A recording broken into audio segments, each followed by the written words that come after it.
Assalamualaikum warahmatullahi wabarakatuh. Perkenalkan, nama saya Ria Srambani, NIM 2006019, Prodi Ekonomi Pembangunan, Fakultas Ekonomi Universitas Negeri Padang. Di presentasi kali ini, saya akan mempresentasikan materi bab 10, Ekonomi Pertanian, yang berjudul Lingkungan dan Pembangunan. Poin pertama yaitu permasalahan dasar. Subbabnya ekonomi dan lingkungan. Dalam tahun-tahun terakhir ini, para ekonom semakin menyadari betapa pentingnya dampak dari berbagai persoalan lingkungan hidup terhadap keberhasilan upaya pembangunan.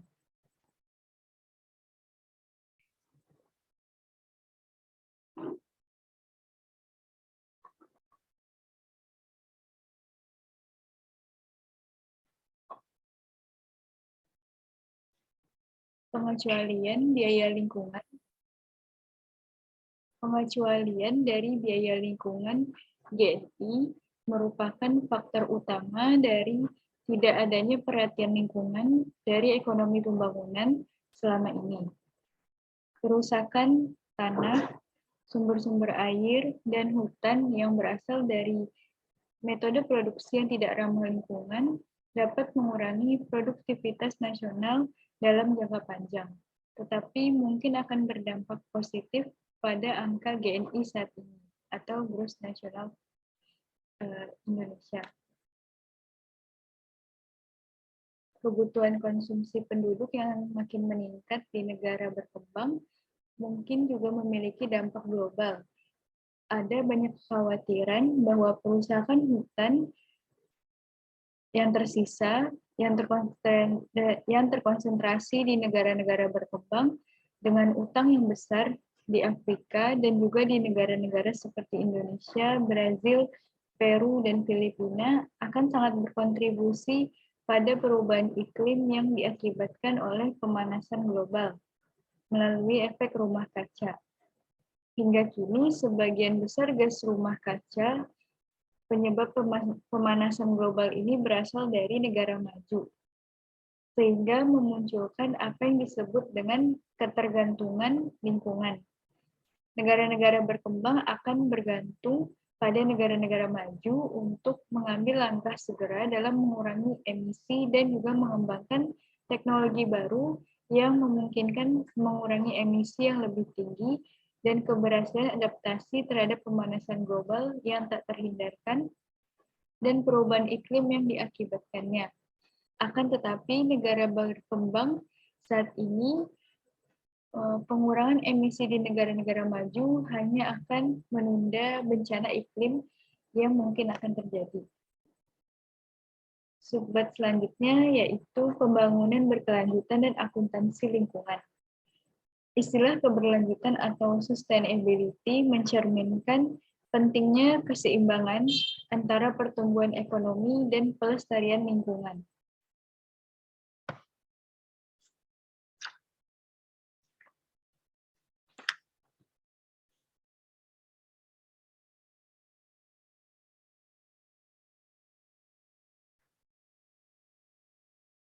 Fakta menunjukkan bahwa pertumbuhan masa depan dan kualitas hidup secara keseluruhan sangat bergantung pada kualitas lingkungan.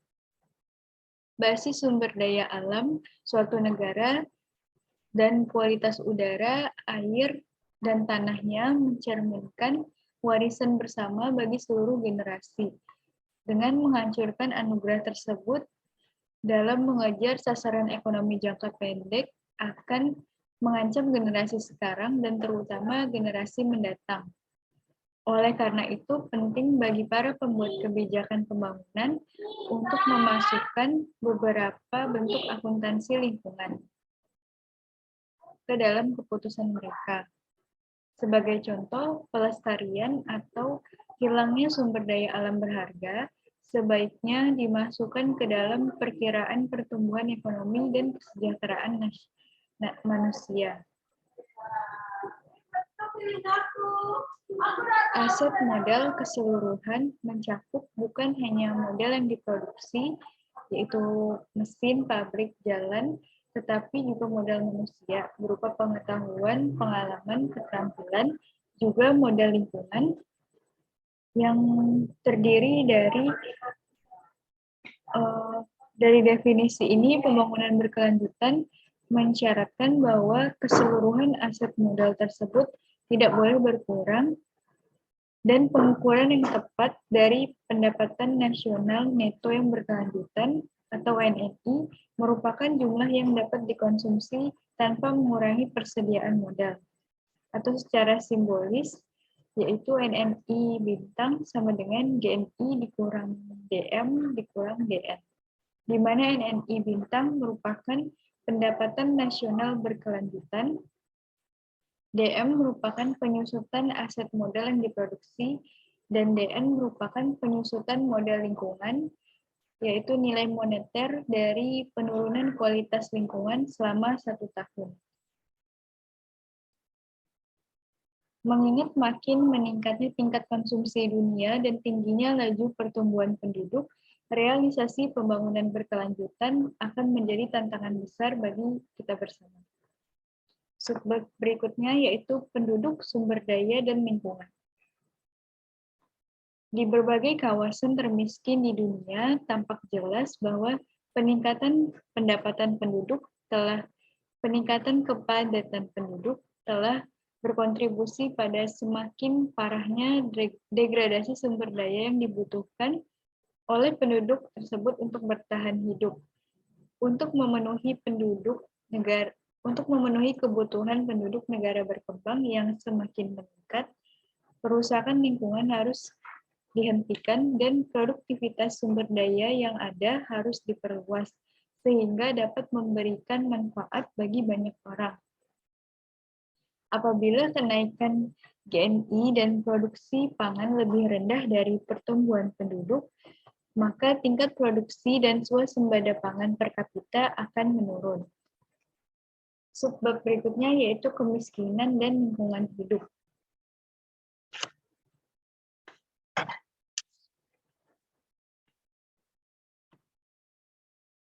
Meski jelas bahwa kerusakan lingkungan berhasil diimplementasikan di negara berkembang,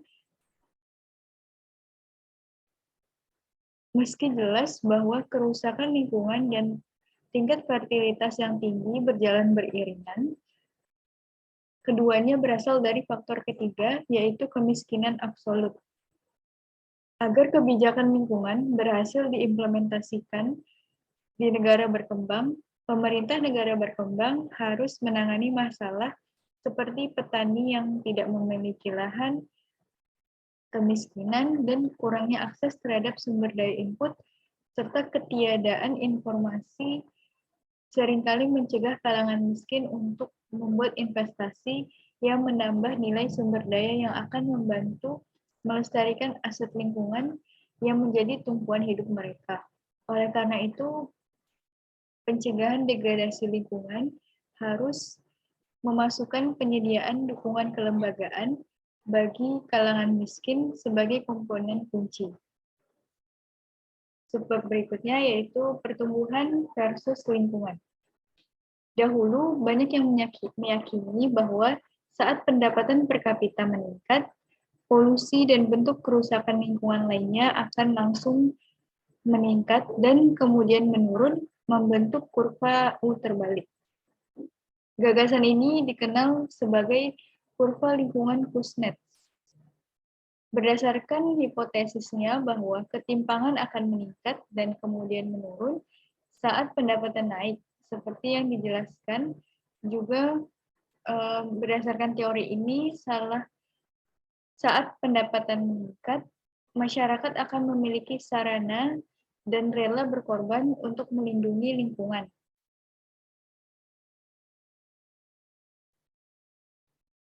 Memang terdapat bukti yang cukup kuat bahwa hubungan U terbalik ini berlaku bagi beberapa polutan lokal seperti partikel polutan yang terdapat di udara, sulfur dioksida, dan nitrogen oksida. Namun tidak terdapat bukti yang meyakinkan bahwa kerusakan lingkungan lain berkurang dengan adanya peningkatan pendapatan.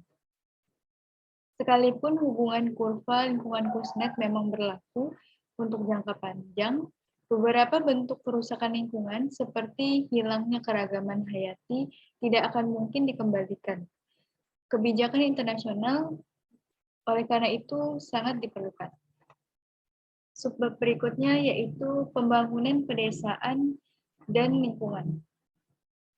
Meningkatnya aksesibilitas input pertanian bagi petani kecil dan pengenalan metode pertanian yang berkelanjutan akan menciptakan alternatif menarik bagi pola penggunaan sumber daya sekarang yang merusak lingkungan. Investasi yang menambah nilai lahan dapat meningkatkan produksi dari lahan garapan dan menjamin swasembada pangan di masa depan. Subbab berikutnya yaitu pembangunan perkotaan dan lingkungan. Laju pertumbuhan penduduk yang pesat dibarengi dengan migrasi desa kota yang tinggi menyebabkan tingkat pertumbuhan penduduk kota yang tidak terduga. Konsekuensinya hanya segelintir pemerintah yang siap menghadapi permasalahan berupa ketersediaan air dan sarana kebersihan kota yang semakin parah. Penumpukan emisi kendaraan dan industri dan sistem ventilasi tungku rumah yang kurang layak juga menambah biaya lingkungan yang sangat tinggi akibat kepadatan kota. Penelitian menunjukkan bahwa lingkungan perkotaan memburuk dalam laju yang lebih cepat ketimbang peningkatan jumlah penduduk kota yang mengakibatkan biaya lingkungan marginal dari tambahan jumlah penduduk meningkat seiring waktu. Akan tetapi, pada tingkat pendapatan tertentu, jumlah karbon yang dihasilkan seorang penduduk kota cenderung lebih rendah ketimbang penduduk pinggiran kota atau desa. Subbab berikutnya yaitu lingkungan global dan perekonomian. Saat jumlah penduduk dunia tumbuh dan pendapatan meningkat, kerusakan lingkungan global neto cenderung memburuk. Beberapa bentuk pengorbanan harus dilakukan untuk mencapai pembangunan dunia yang berkelanjutan. Dengan menggunakan sumber daya secara lebih efisien, sejumlah perubahan lingkungan akan memberikan penghematan ekonomi dan perubahan lainnya. Namun, karena banyak perubahan mendasar membutuhkan investasi besar dalam teknologi, peredam polusi, dan pengelolaan sumber daya, trade-off signifikan antara output dan perbaikan lingkungan terkadang harus dilakukan. Kemudian, subbab berikutnya, sifat dan laju perubahan iklim akibat gas rumah kaca. Ahli lingkungan dan ekonom makin mengapresiasi bahwa dampak pemanasan global tampaknya dirasakan lebih dari yang diperkirakan. Memang dampak tersebut sudah dirasakan di beberapa tempat di Afrika, dan kesempatan untuk menghindari biaya masa depan yang begitu besar makin mengecil. Negara-negara maju harus mengambil inisiatif dan memanggul sebagian besar biaya dalam pendanaan untuk pemulihan dan adaptasi di negara-negara berpendapatan rendah. Tetapi negara-negara berkembang juga perlu memainkan peranan penting dalam membatasi pemanasan global untuk menjamin masa depan yang lebih baik. Subbab berikutnya yaitu mata pencaharian berbasis sumber daya alam sebagai jalan keluar dari kemiskinan, peluang, dan hambatan.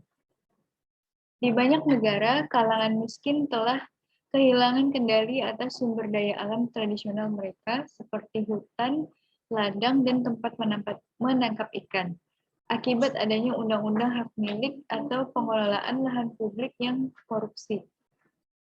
Di negara-negara berkembang, sebagian besar eksploitasi sumber daya alam tidak lagi berkelanjutan dan telah terjadi dengan cara dan skala yang seringkali mengabaikan kaum miskin.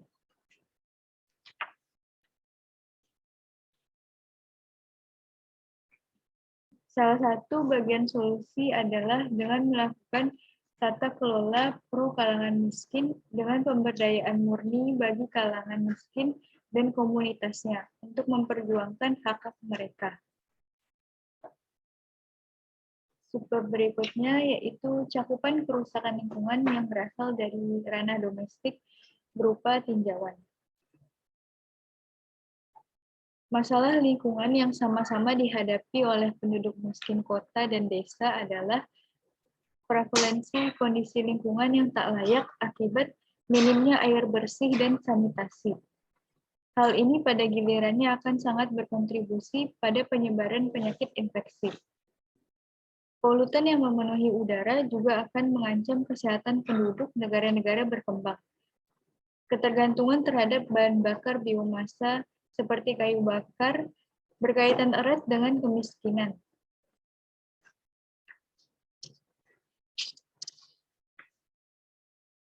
Kemudian poin selanjutnya yaitu pembangunan daerah pedesaan dan lingkungan. Kisah dua desa. Di mana desa ini adalah desa di Afrika sub-Sahara dengan di sekitar hutan Amazon. Di desa di Afrika sub-Sahara, penduduk di sana yang lokasinya di wilayah semi arid atau semi gersang telah diperingatkan oleh para ahli internasional bahwa menebangi pohon-pohon yang tersisa dan menanami lahan marginal hanya akan memperparah kondisi mereka yang sudah sangat buruk. Nasihat itu bertentangan dengan prioritas utama dari masing-masing keluarga, yakni memenuhi kebutuhan dasar untuk bertahan hidup. Akibat dari hilangnya lapisan humus yang berharga dan kemerosotan output, semakin sedikit hasil panen yang dapat dibawa ke pasar untuk diantar dengan barang kebutuhan pokok lainnya, untuk dibarter dengan barang kebutuhan pokok lainnya. Subbab berikutnya yaitu pemukiman di sekitar hutan Amazon. Hampir semua petani di sekitar hutan Amazon adalah pendatang baru yang tertarik oleh janji-janji pemerintah yang menawarkan sebidang tanah secara cuma-cuma dan sejumput kemakmuran. Pembakaran hutan dalam rangka membuka lahan-lahan baru tersebut memang untuk sementara bisa menyediakan sumber pendapatan yang cukup bagi para petani yang semula tak bertahan. Tapi lahan tersebut seperti halnya 90% tanah hutan hujan lainnya di seluruh dunia tidak begitu subur dan hanya dapat menopang budidaya pertanian untuk beberapa tahun saja. Pendapatan rumah tangga tetap rendah dan tidak stabil. Tidak ada peningkatan dalam produktivitas rata-rata dan penduduk yang bermigrasi hanya memperparah kerusakan lingkungan yang makin menurunkan produktivitas semua pihak. Sebab berikutnya yaitu memburuknya kondisi lingkungan di pedesaan.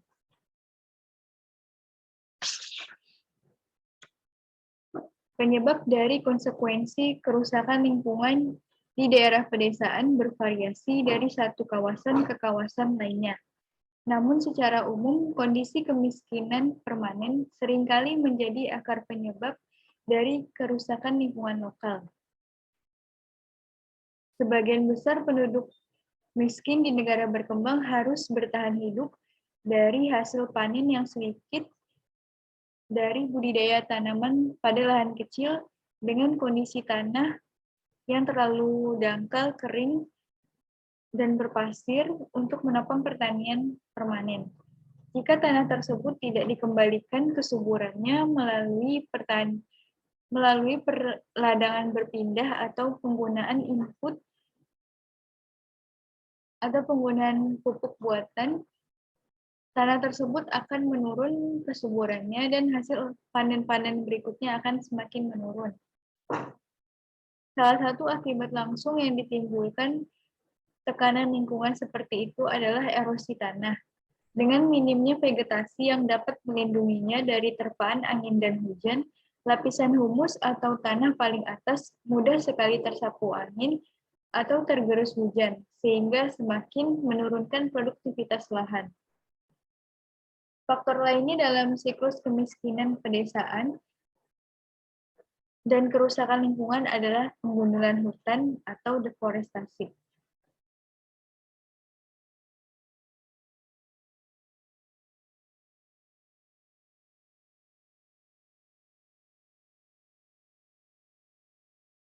Kemudian poin berikutnya yaitu pemanasan global dan perubahan iklim, cakupan mitigasi dan adaptasi.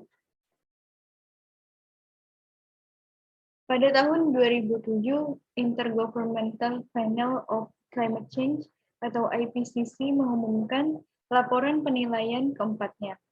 Laporan itu menyimpulkan bahwa negara-negara berkembang, terutama yang termiskin, dapat mengalami konsekuensi besar akibat pemanasan global yang melibatkan bencana gelombang panas, topan, banjir akibat hujan deras, kekeringan panjang, punahnya spesies, dan hilangnya sumber pertanian dan perikanan yang makin parah dan membesar.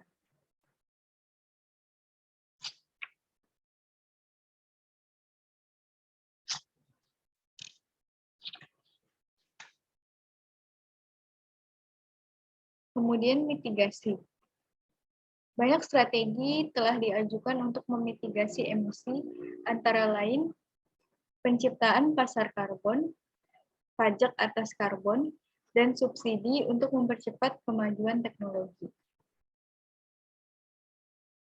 Dalam hal regulasi, dengan adanya ketidakpastian dalam biaya dan manfaat dari pengurangan emisi, terdapat pertanyaan ekonomi yang sulit dalam merancang izin atau pajak emisi yang paling efisien. Kemudian adaptasi. UNDP mendefinisikan adaptasi perubahan iklim sebagai suatu proses di mana strategi untuk mengurangi, menghadapi, dan mengambil manfaat dari konsekuensi perubahan iklim akan diperkaya, dikembangkan, dan diterapkan. Adaptasi bisa mengambil dua bentuk, yaitu adaptasi terencana atau kebijakan yang dilakukan oleh pemerintah, dan adaptasi otonom atau pribadi yang langsung dilakukan oleh rumah tangga, pertanian, dan perusahaan dalam merespon perubahan iklim yang mereka alami atau antisipasi.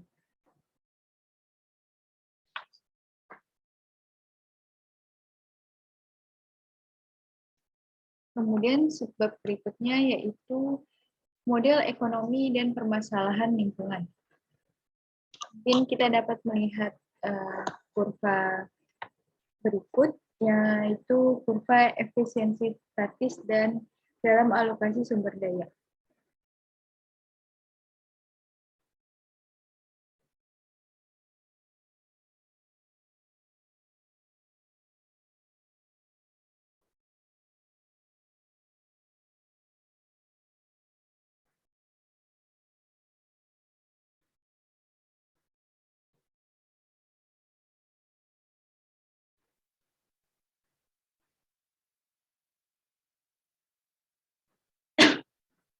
Baik, dari Praga 10.1 ini menjelaskan bagaimana pasar menentukan tingkat konsumsi sumber daya alam yang paling optimal. Pada Praga ini, manfaat neto total atau total net benefit akan dimaksimalkan jika biaya marginal atau marginal cost dari memproduksi atau mengekstraksi satu unit sumber daya tambahan sama besarnya dengan manfaat marginalnya bagi konsumen. Hal ini terjadi pada Ki Bintang, di mana kurva permintaan dan penawaran saling berpotongan. Dalam pasar persaingan sempurna, mekanisme tangan tidak nampak atau tidak terlihat akan memastikan bahwa Ki Bintang merupakan kuantitas yang diproduksi kurva biaya marginal atau marginal cost miring ke atas karena biaya ekstraksi akan meningkat ketika sumber daya menjadi semakin langka. Surplus produsen yang tercipta adalah area A kecil P dan B, surplus produsen. Dan untuk surplus konsumennya yaitu area DPB di atasnya. Bersama-sama keduanya menghasilkan manfaat neto maksimum yang nilainya sama dengan DAB.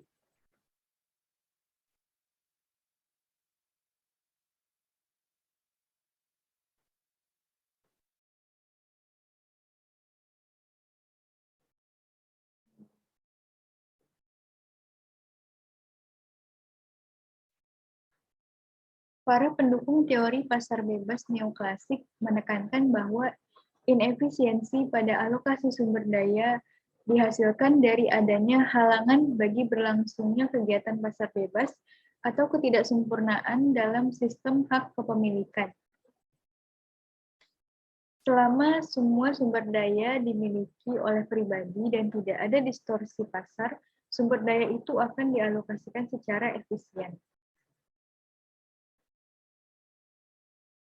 Jika timbul adanya inefisiensi, maka cara untuk mengoreksi misalokasi sumber daya biasanya dilakukan dengan menghilangkan setiap distorsi pasar.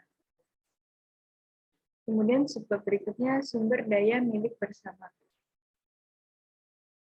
Sumber daya milik bersama merupakan sumber daya yang dimiliki secara kolektif atau publik dan dialokasikan dalam suatu sistem dengan akses tak terbatas atau diatur sendiri oleh para pengguna.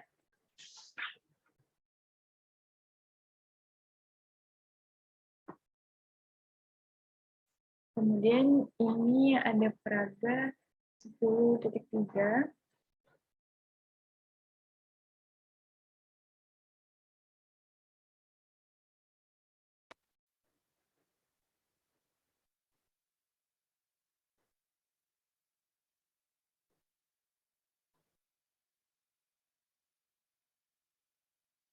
Mohon 10.3. Yaitu sumber daya milik bersama dan misalokasi. Pada kurva ini terlihat ada nilai per unit tenaga kerja dan jumlah tenaga kerja. Dengan mengasumsikan bahwa tingkat hasil tenaga kerja yang semakin menurun, setiap pekerja baru yang direkrut akan menurunkan produk rata-rata dari semua pekerja.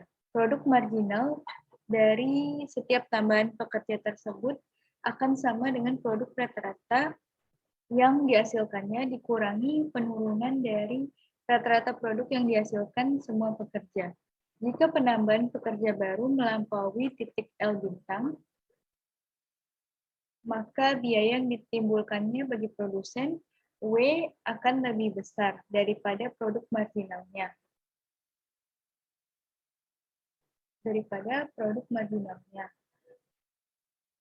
Dan selisih ini mewakili kerugian neto bagi pemilik lahan. Oleh karena itu, pemilik lahan yang ingin memaksimalkan laba hanya akan merekrut pekerja sebanyak L bintang dengan total output sama dengan produk rata-rata AP bintang. Dikalikan dengan jumlah pekerja atau L bintang, rente kelangkaan yang didapatkan oleh pemilik lahan sama dengan AP bintang CDW.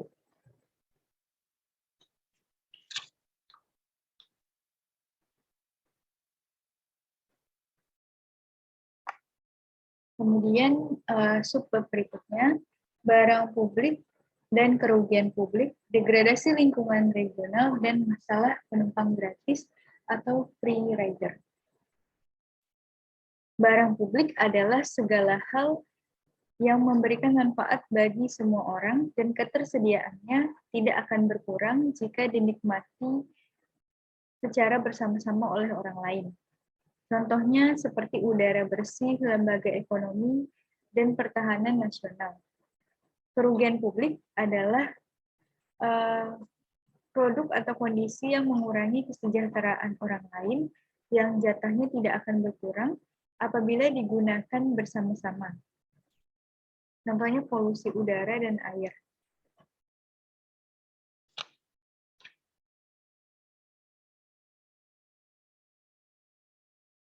Kemudian kita lihat kurva lagi pada peraga 10.4.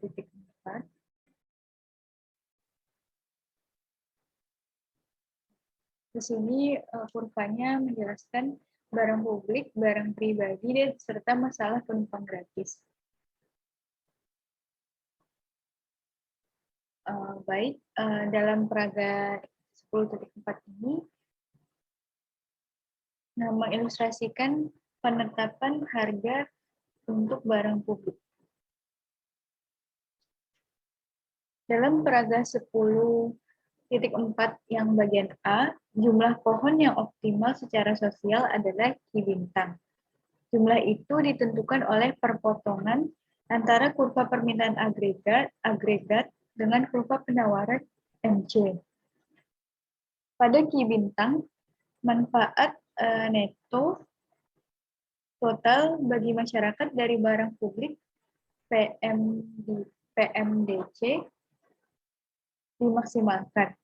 Namun, sehubungan dengan apa yang kita sebut sebagai masalah penumpang gratis atau free rider problem, pasar bebas tidak akan menghasilkan kuantitas optimal ini, karena orang-orang dapat menikmati manfaat dari pepohonan yang disediakan oleh orang lain. Tiap orang akan berkontribusi lebih sedikit dibandingkan kontribusi yang akan ia berikan jika bertindak sendiri-sendiri. Pada tingkat harga PM, pasar bebas akan memenuhi permintaan individu sebanyak B.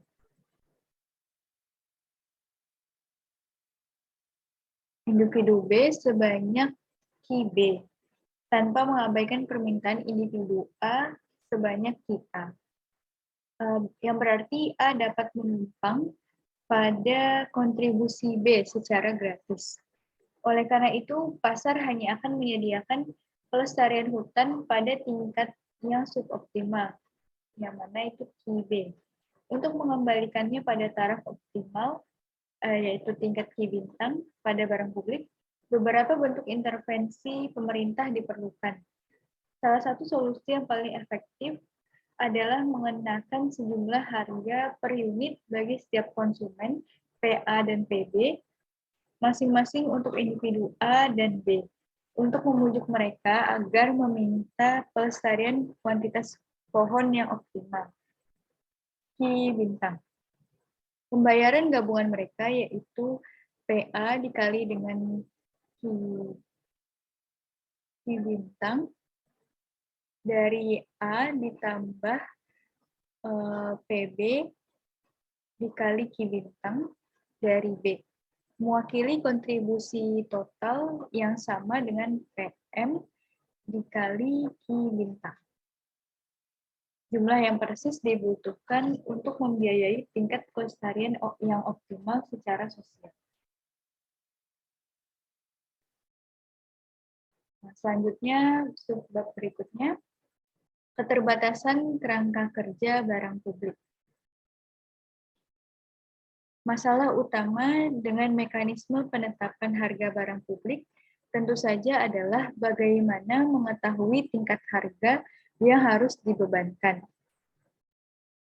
Masyarakat tidak memiliki insentif untuk memikirkan berapa banyak manfaat yang akan mereka dapatkan dari suatu barang publik, karena dengan mengelak pembayaran, mereka bisa menumpang gratis pada kontribusi orang lain dan terhindar dari membayar harga yang menjadi bagian penuh mereka.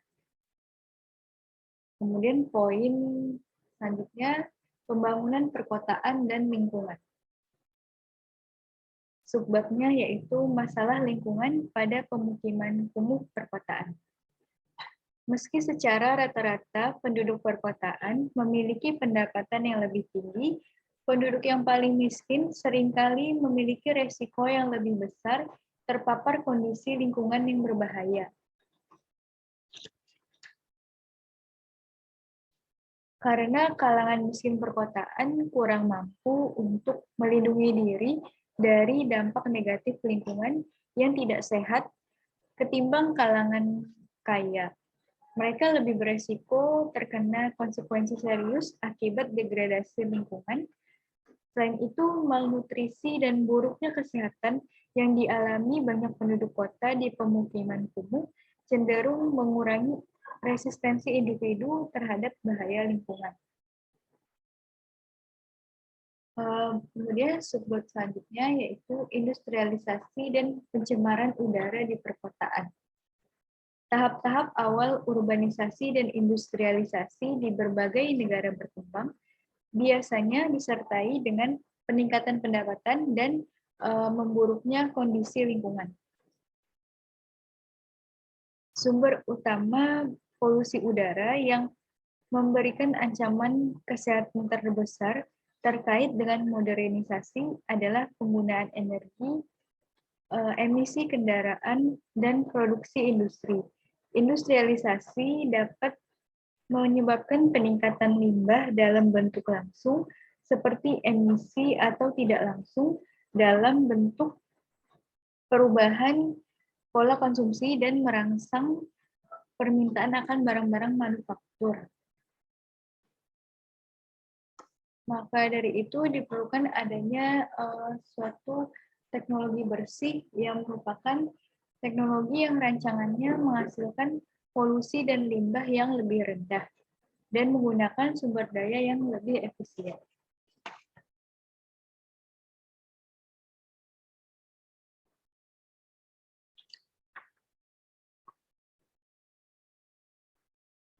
Sebab berikutnya yaitu masalah-masalah penumpukan air bersih dan sanitasi. Penundaan investasi dalam infrastruktur yang diperlukan untuk menyediakan air bersih dan sanitasi dapat menimbulkan biaya-biaya yang lebih besar bagi masa depan. Akses air bersih yang minim telah menyebabkan maraknya sistem sumur pribadi yang dapat mengurangi cadangan air tanah. Di wilayah pesisir, penggunaan air tanah yang berlebihan dapat menyebabkan intrusi air laut ke dalam tanah. Air tanah yang berlebihan dapat sehingga menyebabkan salinisasi permanen, di mana saluran pembuangan tidak dirawat dan tidak dibuang secara layak. Kondisi air tanah dan permukaan seringkali tercemar sehingga menciptakan kelangkaan air bersih dalam jangka panjang dan mengancam kesehatan masyarakat. Poin selanjutnya yaitu 10.6, biaya lokal dan global akibat perusakan hutan hujan. Perubahan dalam pola penggunaan lahan di negara-negara berkembang saat ini menghasilkan kontribusi terbesar dalam konsentrasi global gas rumah kaca. Diperkirakan bahwa penggundulan hutan saja berkontribusi atas 20% emisi karbon dioksida di seluruh dunia. Salah satu tinjauan studi Bank Dunia atas dukungannya sendiri bagi program pemukiman kembali atau transmigrasi menemukan bahwa program-program ini ternyata begitu banyak memakan biaya. Rata-rata 10.000 US dollar per rumah tangga dan dapat merusak lingkungan.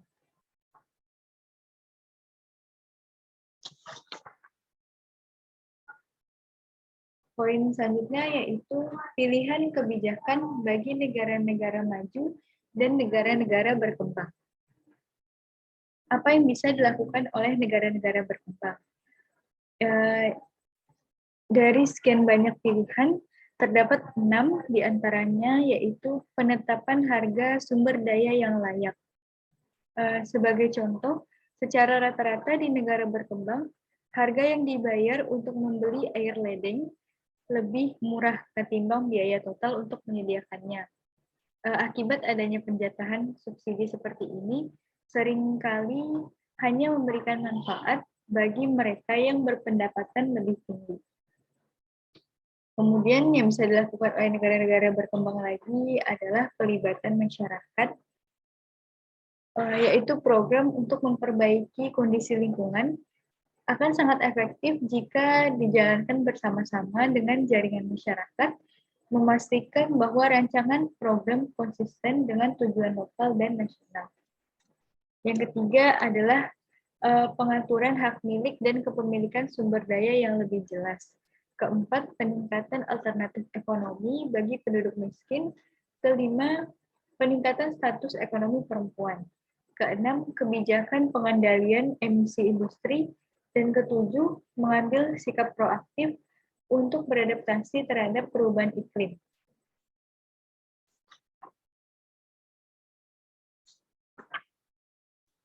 Subbab berikutnya, apa yang bisa dilakukan negara-negara maju untuk membantu negara-negara berkembang? Negara industri dapat membantu negara berkembang dalam upaya memperbaiki kondisi lingkungan negara berkembang dalam 3 bidang. Yang pertama, liberalisasi perdagangan, yaitu sebuah kebijakan perdagangan untuk dalam bahasanya untuk menghilangkan hambatan-hambatan perdagangan yang ada. Kemudian yang kedua itu pemberian keringanan utang, serta yang ketiga pemberian bantuan finansial dan teknologi. Subbab selanjutnya, apa yang bisa dilakukan oleh negara-negara maju bagi lingkungan global?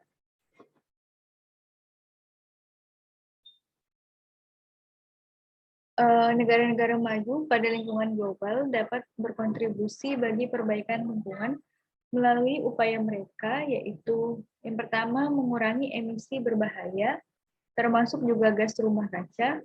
Yang kedua, menjalankan penelitian dan pengembangan untuk menciptakan teknologi ramah lingkungan dan pengendalian polusi bagi mereka sendiri dari negara berkembang, dan mengubah pola permintaan mereka yang berbahaya bagi lingkungan.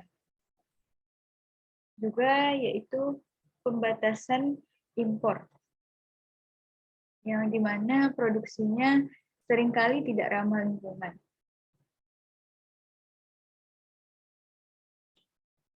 Baiklah,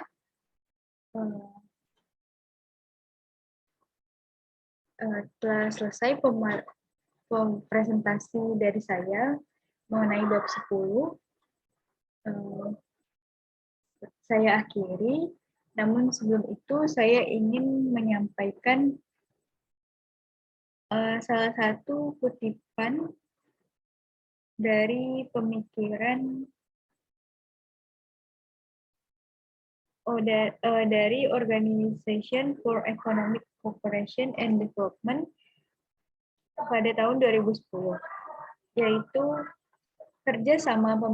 kerjasama pembangunan sebaiknya mendorong pertumbuhan hijau yang memihak kaum miskin, yakni pertumbuhan berkelanjutan yang ramah lingkungan, di mana laki-laki dan perempuan kalangan miskin dapat berpartisipasi, berkontribusi, dan memetik manfaat.